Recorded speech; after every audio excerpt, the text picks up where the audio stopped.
Hi friend, ಇವತ್ತಿನ recipe ಬಂದುಬಿಟ್ಟು ಬೆಳಗ್ಗೆ ಬ್ರೇಕ್ಫಾಸ್ಟ್ಗೆ ಚೆನ್ನಾಗಿರುತ್ತೆ. ರವೆ ಮತ್ತು ಮೊಸರು ತೊಗೊಂಡು ಮಾಡುತ್ತಾ ಇರೋದು. ಇದನ್ನು ನೋಡ್ಬೋದು ನೀವು. ಇಲ್ಲಿ ನಾನು ಏನೇನು ಹಾಕ್ತೀನಿ ಅಂತ ಒಂದು ಪಾತ್ರೆ ಇಟ್ಟಿದ್ದೀನಿ.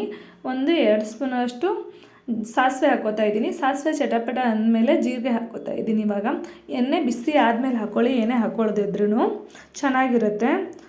ಇವಾಗ ಒಂದು ಸ್ವಲ್ಪ ಫ್ರೈ ಆಗಕ್ಕೆ ಬಿಟ್ಬಿಡಿ ಅದನ್ನು 1-2 ಸೆಕೆಂಡು. ನಿಮ್ಗೆ ಯಾವುದಾದ್ರೂ ಕಾಳು ಇಷ್ಟ ಆಗಿದ್ದರೆ ಕಾಳನ್ನ ಸೇರಿಸ್ಕೋಬೋದು. ನಾನು ಕಡಲೆಕಾಳು ಸೇರಿಸ್ಕೊತಾ ಇದ್ದೀನಿ 2 ಸ್ಪೂನಷ್ಟು. ನೀವು ಜಾಸ್ತಿ ಬೇಕು ಅಂದರೆ ಜಾಸ್ತಿ ಹಾಕ್ಕೊಳ್ಳಿ. ನಾನು ಸ್ವಲ್ಪನೇ ಸೇರಿಸ್ಕೊತಾ ಇರೋದಿಲ್ಲಿ. ಕರಿಬೇವನ್ನ ಚಿಕ್ಕದಾಗಿ ತೊಳೆದು ಕಟ್ ಮಾಡಿ ಇಟ್ಕೊಂಡಿದ್ದೀನಿ, ಅದನ್ನು ಆ್ಯಡ್ ಮಾಡ್ಕೊಳ್ಳಿ. ಒಂದು 3-4 ಹಸಿಮೆಣ್ಸಿನ್ಕಾಯಿನ ತೊಳೆದು ಕಟ್ ಮಾಡಿ ಇಟ್ಕೊಂಡಿದ್ದೀನಿ. ಚಿಕ್ಕದಾಗಿ ಕಟ್ ಮಾಡ್ಕೊಂಡಿದ್ದೀನಿ. ಈ ಚಿಕ್ಕದಾಗಿ ಹಸಿಮೆಣ್ಸಿನ್ಕಾಯಿನ ಕಟ್ ಮಾಡ್ಕೋದ್ರಿಂದ ಖಾರ ಜಾಸ್ತಿ ಬರುತ್ತೆ. ದಪ್ಪ ಮಾಡೋದ್ರಿಂದ ಖಾರ ಸ್ವಲ್ಪ ಕಮ್ಮಿ ಬರುತ್ತೆ. ಅದಕ್ಕೆ ನಾನು ಯಾವಾಗಲೂ ಚಿಕ್ಕದಾಗಿ ಕಟ್ ಮಾಡ್ಕೊತೀನಿ.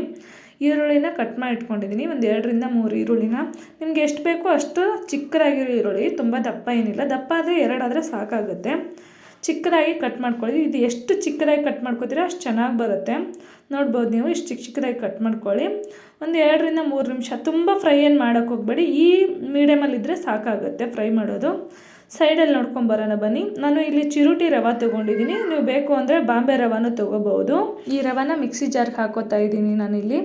1-2-3 ಸ್ಪೂನಷ್ಟು ಅಕ್ಕಿ ಹಿಟ್ಟನ್ನ ಸೇರಿಸ್ಕೊತಾ ಇದ್ದೀನಿ ನಾನು. ಬೇಕು ಅಂದರೆ ನೀವು ಮೈದಾ ಹಿಟ್ಟನ್ನು ಸೇರಿಸ್ಕೊಳ್ಳಿ, ಚೆನ್ನಾಗಿ ಬರುತ್ತೆ. ನಾನು ಗಟ್ಟಿ ಮೊಸರು ಸೇರಿಸ್ಕೊತಾ ಇದ್ದೀನಿ. ಎಷ್ಟು ಗಟ್ಟಿ ಇರುತ್ತೆ, ಸ್ವಲ್ಪ ಹುಳಿ ಇರಬೇಕು ಮೊಸರು. ಎಷ್ಟು ಗಟ್ಟಿ ಇರುತ್ತೆ ಅಷ್ಟು ಚೆನ್ನಾಗಿ ಬರುತ್ತೆ. ತುಂಬ ಸಪ್ಪಗಿದ್ರೂ ಚೆನ್ನಾಗಿ ಬರೋಲ್ಲ.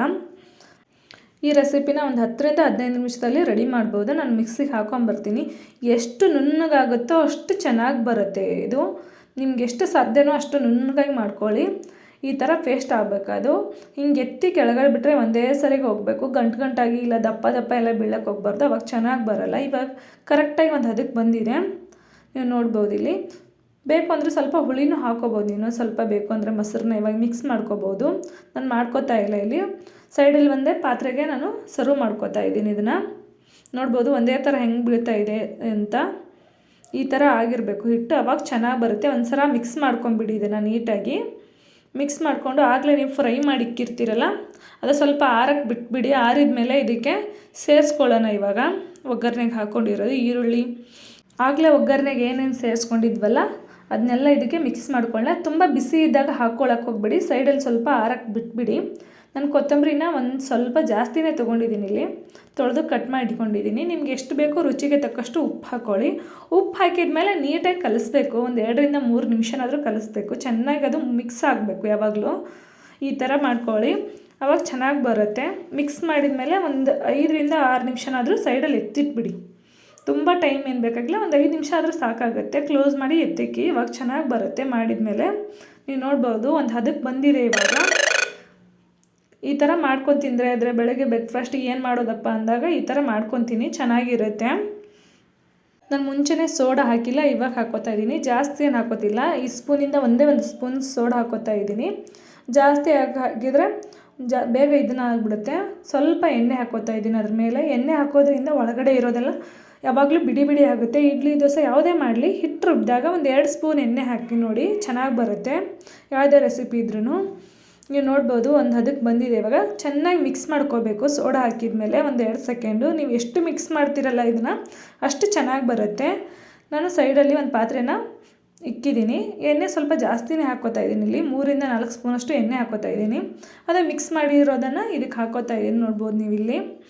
ಹಿಟ್ಟನ್ನ ನಿಮ್ಗೆ ಎಷ್ಟು ದಪ್ಪ ಬೇಕಲ್ಲ ಅಷ್ಟು ದಪ್ಪನೇ ಹಾಕ್ಕೊಳ್ಳಿ. ತುಂಬ ತಿಳುವಾದರೆ ಚೆನ್ನಾಗಿ ಬರೋಲ್ಲ ಇದು. ಇಲ್ಲಿ 2 ಸ್ಪೂನಷ್ಟು ಹಾಕ್ಕೊಂಡಿದ್ದೀನಿ. ಹಾಕಿ 1-2 ನಿಮಿಷ ಲಿಡ್ನ ಕ್ಲೋಸ್ ಮಾಡಿಬಿಡಿ. ಕ್ಲೋಸ್ ಮಾಡೋದ್ರಿಂದ ಅದ್ರ ಉಗ್ಗಕ್ಕೆ ಅದು ಮೇಲ್ಗಡೆ ಬೇಯುತ್ತೆ ಚೆನ್ನಾಗಿ. ಇವಾಗ ನೋಡ್ಬೋದು ನೀವು ಬೆಂದಿದೆ. ಇಷ್ಟಾದರೆ ಸಾಕು. ಬನ್ನಿ ಇದನ್ನು ಇನ್ನೊಂದು ಕಡೆ ಬೇಯಿಸ್ಕೊಳ್ಳೋಣ. 2 ಕಡೆ ಚೆನ್ನಾಗಿ ಬೇಯಿದ್ರೆ ಟೇಸ್ಟ್ ಚೆನ್ನಾಗಿ ಬರುತ್ತೆ. ಯಾಕಂದರೆ ದಪ್ಪ ಇರುತ್ತಲ್ಲ, 1-2-3 ನಿಮಿಷ ಅದನ್ನು ಬೇಯಕ್ಕೆ ಬಿಟ್ಬಿಡ್ಬೇಕು ನಾವು. ಪದೇ ನೋಡೋದು ಮುಟ್ಟೋದೆಲ್ಲ ಮಾಡೋಕ್ಕೆ ಹೋಗ್ಬಾರ್ದು. ಇವಾಗ ರೆಡಿ ಆಗಿದೆ ನೋಡ್ಬೋದು ನೀವು. ಈ ಥರ ಆಗಬೇಕು. ತಿರು ಹಾಕಿದ ಮೇಲೆ 1-2-3 ನಿಮಿಷನಾದರೂ ಬಿಟ್ಬಿಡಬೇಕು, ಚೆನ್ನಾಗಿ ಬರುತ್ತೆ. ನೋಡ್ತಾ ಇದ್ದೀರಲ್ಲ, ಇವಾಗ ಬಂದಿದೆ, ಚೆನ್ನಾಗಾಗಿದೆ. ಬೆಳಗ್ಗೆ ಏನಾದರೂ ಮಕ್ಕಳು ಎಲ್ಲಾದ್ರೂ ಸಾಯಂಕಾಲ ಏನಾದರೂ ತಿಂಡಿಗೆ ಏನಾದರೂ ಕೇಳ್ತಾಯಿದ್ರೆ ಈ ಥರ ಮಾಡಿಕೊಡಿ.